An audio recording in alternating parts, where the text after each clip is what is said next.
आज हम डिस्कस करेंगे कॉटरी। कॉटरी एक ऐसी टेक्निक है जो यूज़ करती है इधर इलेक्ट्रिसिटी और हीट और chemicals for cutting of the tissue और coagulation of the tissue. Remember this point.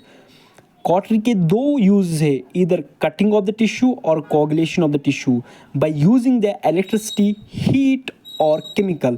If it uses the electricity, then it is called the electrocautery. If it uses the heat, then it is called the thermal cautery. And if it uses the chemicals, then it is called the chemical cautery. Now, the important thing is that जो मैं अब बोलने जा रहा हूँ वो important thing है जो हमें नीट में भी आ सकता है कि मोनोपोलर कॉटरी और बाइपोलर कॉटरी में क्या अंतर है, क्या डिफरेंस है।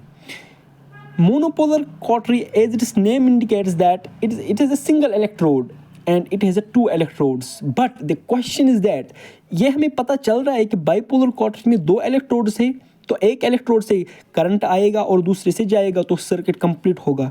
लेकिन मोनोपोलर कॉटरी में सर्किट कैसे कंप्लीट हो रहा है, that is because of the patient plate. ये याद रखना है, the patient plate is present on the monopolar cautery, but in the bipolar cautery there is a no patient plate required because two electrodes are present there which completes the circuit, right. Now mechanism action क्या है, in bipolar cautery एक electrode से current आएगा, patient में जाके दूसरे electrode से निकल के कंप्लीट करेगा circuit. But in monopolar cautery एक इलेक्ट्रोड से आके पेशेंट में जाएगा करंट और दूसरी साइड से हमने पेशेंट प्लेट लगा के ये सर्किट को कंप्लीट करेगा। This is the main difference between the two. The patient plate is required in the monopolar cautery. This the MCQ previous year question भी है कि patient plate present on monopolar cautery. Remember this thing.